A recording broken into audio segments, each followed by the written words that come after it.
Canard. Yep. Salut. Ah, comment vas-tu? Bah, moi, ça va toujours bien, Toujours, c'est-à-dire. d'accord. Alors, on va te retrouver tout de suite. Je te laisse. Oh, oui, un moment. Les jeux de Hop. plateau qui racontent des histoires eux aussi. C'est ça, exactement. Le jeu narratif, c'est un jeu qui est en pleine expansion en ce moment, en Ouais. l'occurrence. Et principalement, en fait, je vais pas vous parler d'un jeu en particulier, je vais vous parler d'un éditeur de jeux qui est Games, qui est spécialisé dans ce type de jeu. Donc, le jeu le plus connu dans ce genre, et le plus ancien d'ailleurs, c'est Mice and Mystics. Euh, Comment vous expliquer ça? En fait, la définition même du jeu narratif, c'est un jeu auquel on joue à la fois pour les mécaniques de jeu, donc pour l'intérêt ludique, et Mhm. pour l'histoire. On ne peut pas s'intéresser au jeu si on ne s'intéresse pas à l'histoire, mais c'est plus qu'une histoire à raconter. Donc c'est généralement 50-50. Par exemple, dans Mice and Mystics, il va y avoir en fait, le conte qu'on va raconter, l'histoire est très simple. C'est une histoire médiévale fantastique, donc on vit dans un château, un prince, un roi, la belle-mère, etc., etc. Ouais. Et suite à un événement, Je mets la les gens bande-annonce vont du être premier hein, pendant que. transformés. Oui, pas de problème. Les Vas-y, gens vont vas-y. être transformés en souris. Et à partir de là, on va devoir sauver le roi, sauver le royaume et sauver le monde, en toute simplicité.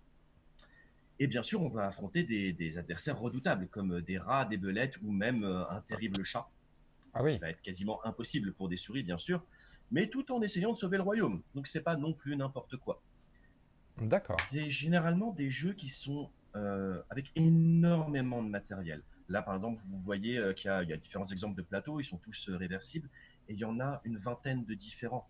Et donc ça fait énormément de terrain. Il y a énormément D'accord. de figurines, énormément de jetons, de tuiles, de choses comme ça, de manière à créer une modularité, de manière justement à pouvoir faire, à partir d'un matériel qui est somme toute fini, donc limité, pouvoir créer le plus d'histoires possible.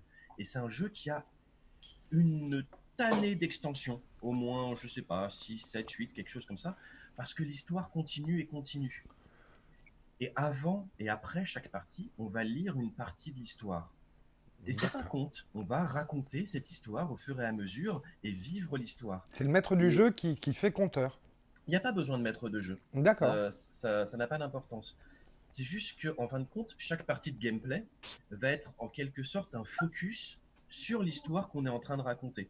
Donc il y a des moments où on est dans une sorte de voix off, donc on Mhm. n'interagit pas, et d'un seul coup c'est hop, là maintenant il se passe quelque chose, prenez vos persos, c'est parti. D'accord. Et qui lit l'histoire et combien de temps ça Général, prend à peu près?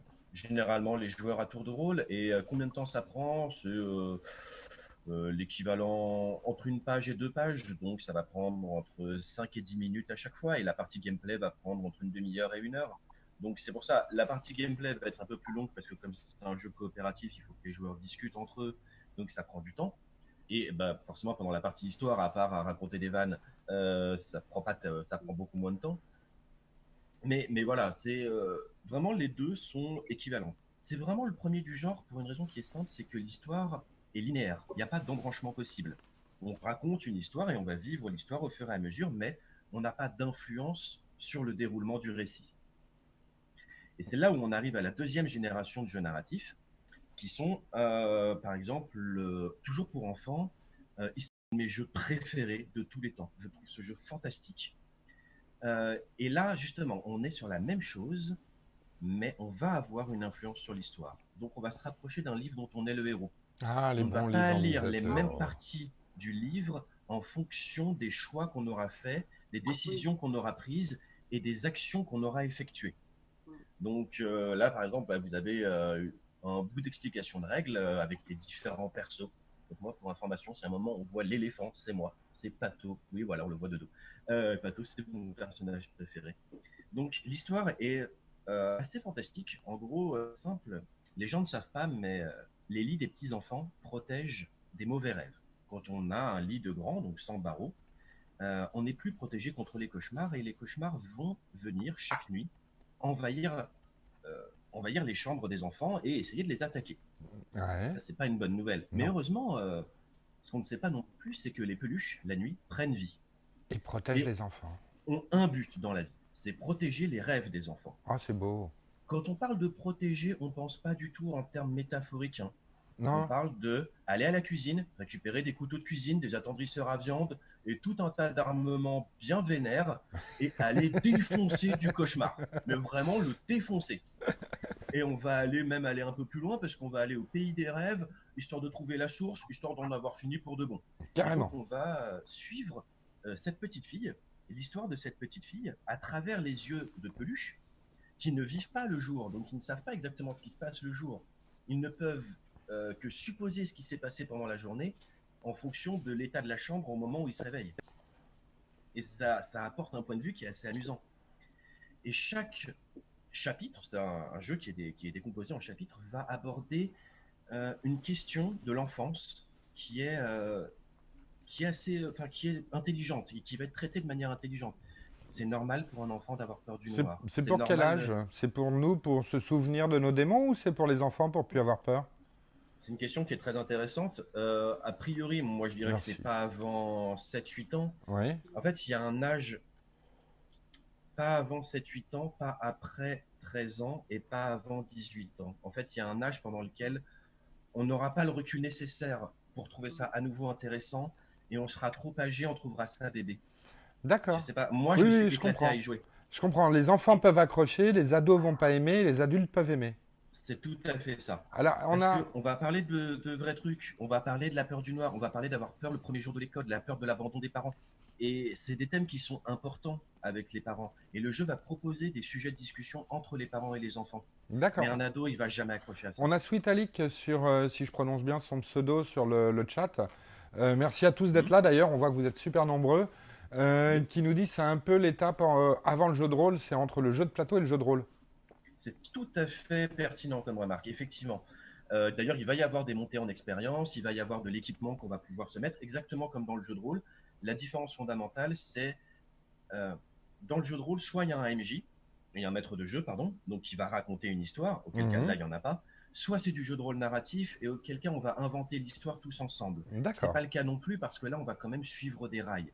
Mais le jeu se- est sous la forme d'un livre. Un livre épais, hein, un livre à peu près épais comme ça. D'accord. Et à chaque fois, quand on ouvre le livre, la page de gauche pour vous, c'est celle-là, Ouais. la page de gauche va être un plateau de jeu découpé en cases, et la page de droite va être du texte découpé en paragraphes, numérotés. Et en fonction des endroits où vous allez aller, en fonction des personnes auxquelles vous aurez parlé, en fonction des objets que vous avez ou que vous n'avez pas, Ouais. vous ne lirez pas les mêmes paragraphes. Et vous n'irez pas à la même page suivante. D'accord. Donc, l'embranchement, c'est un jeu narratif à embranchement. C'est vraiment pour ça que c'est la nouvelle génération. D'accord. Mais on reste dans un public enfant. Comme dans la plupart des cas où on découvre un nouveau thème, un nouvel univers de jeu, on commence par le tester sur des enfants parce qu'on se dit, bon, si on le foire, c'est pas si grave, c'est que des gosses. Ce qui est une mentalité un peu discutable, mais passons. Et C'est un c'est peu là où vrai. ce qui est strictement exact. Le jeu de société, ça a commencé à être un truc pour gosses avant d'être un truc pour adultes. Oui. Le jeu vidéo, c'est pareil. Enfin voilà, Fait par les adultes, mais pour les... Oui. Du coup, on a parlé de la première et de la deuxième génération. Donc, comme un La autre. troisième génération, c'est donc la logique, c'est maintenant qu'on a essuyé les plâtres sur les enfants, eh ben on va faire ça sur des adultes. Ouais. Et comme un autre, c'est le même auteur, c'est la même équipe d'édition que Histoire de Peluche, donc on est vraiment sur des mécaniques qui sont très très similaires. Pareil, un gros bouquin, la page de gauche c'est le plateau, la page de droite c'est du machin, etc. Vraiment pareil. Les mécaniques sont un tout petit peu différentes, mais voilà, c'est pareil. Sauf qu'on est sur un thème qui est excessivement adulte. L'histoire, c'est ça. La bonne nouvelle, c'est qu'on a trouvé une source d'énergie infinie. La mauvaise nouvelle, c'est que ça s'apprête à détruire le monde avec un trou noir. Ouais. La bonne nouvelle, c'est qu'un mec a une solution pour éviter ça. Et la mauvaise nouvelle, c'est qu'il vient de faire un AVC et qu'il est dans le coma. La bonne nouvelle, c'est qu'on a une machine pour pouvoir aller explorer son inconscient et trouver la solution et potentiellement lui sauver la vie. La mauvaise Ouais, c'est nouvelle... un peu un D'accord. ascenseur émotionnel. La mauvaise mauvaise nouvelle, nouvelle, c'est c'est- que il y a plus de l'inconscient courant. d'un homme Il y a adulte. il y a une coupure de courant. Ouais. Ah, c'est pire que ça. L'inconscient d'un homme adulte. Je sais pas comment vous dire ça, mais c'est pas l'endroit le plus cool au monde. Oui. C'est désirs enfouis, c'est frustration, c'est regrets. On est sur un thème qui est excessivement adulte. Les On va fantômes du affronter. passé, et tout ça, oui, oui, C'est évidemment. exactement ça. On va affronter, hein, toujours pareil, au sens propre, l'inconscient d'un homme adulte. Ça Ça, fait c'est un penser un jeu. peu à Persona, je te coupe. Ouais, Ça me fait penser un peu à Persona, je sais pas si tu connais le jeu ouais, ouais, dans lequel absolument. on voyage dans la conscience humaine. C'est tout à fait ça. Et c'est un jeu qui est pour 14 ans et plus. C'est justifié, hein. Parfois, moi, j'aurais dit plutôt 16. C'est un peu vénère. Enfin, C'est mature. ouais, c'est Réfléchis. mature. C'est Ouais, mature ouais, et ouais. réfléchi, ouais. Ouais, parce que On... mettre quelqu'un de 14 ans dans l'inconscient d'un homme adulte, effectivement, c'est Il n'y peut-être a pas de pas. sexe, il n'y a pas de choses comme ça. Non, Mais mais même malgré tout, sans parler de ça, il y a des idées noires, il y a des. c'est exactement Voilà. ça. Ça va Donc, parler suicide, ouais, typiquement. voilà. Oui, voilà. Donc, sujet C'est mature. pas très cool. Après, on reste sur une histoire donc à embranchement, mais à fin unique. En gros, enfin, il y a deux fins. C'est soit vous avez raté, soit vous avez réussi. À la fin du jeu, j'entends. Mhm. Et la dernière génération, je vais vous parler très très vite, hein, c'est par exemple des jeux comme Gen 7, qui va être globalement les mêmes mécaniques, embranchement, vous allez faire des choix différents, il va y avoir énormément d'embranchements différents, et tellement d'embranchements que par exemple dans Gen 7, il va y avoir 9 fins différentes en fonction de vos choix. D'accord. Donc, il y a une vraie richesse et un univers bien J'ai pensé. fini le jeu, au bout de, je sais pas moi, au moins une trentaine d'heures, et ben vous avez encore 8 fins à faire. Oui. Voilà, et ça, c'est le truc qui est en train de se développer actuellement. D'accord. Ah oui, c'est il y a toute une véritable créativité s'exprime de ce côté-là aujourd'hui. Comme tu disais, c'est en plein Absolument. boom en fait. C'est tout à fait ça. J'ai vraiment hâte de voir quelle va être la suite. Et en termes Peut-être, commercial, ces jeux marchent? Histoire de Peluche a extrêmement bien marché. Mice and Mystics aussi à l'époque. Bon, Mice and Mystics est sorti il y a des années, hein, donc Mhm. forcément aujourd'hui moins. Komano, Gen 7 moins, mais c'est toujours logique, hein. Aujourd'hui, on achète encore des jeux principalement pour ses enfants et pas encore pour soi. C'est exactement comme le jeu de vidéo, mais avec 20 ans de retard ou 15 ans de retard. D'accord. Abrial, toi qui es aussi quand même très joueur, tu connaissais ces jeux de plateau? T'en avais entendu parler? Non, non, les jeux de plateau, j'ai joué un petit peu à l'époque. J'en ai surtout connu grâce à mon ami Philippe Noura qui avait créé Funforge Waouh, très et bien, qui a beaucoup travaillé donc avec Antoine Moza et pas mal de grands auteurs aussi. c'est sûr. Et à l'époque, on travaillait un peu sur les adaptations aussi de jeux de société en jeux vidéo avec Philippe.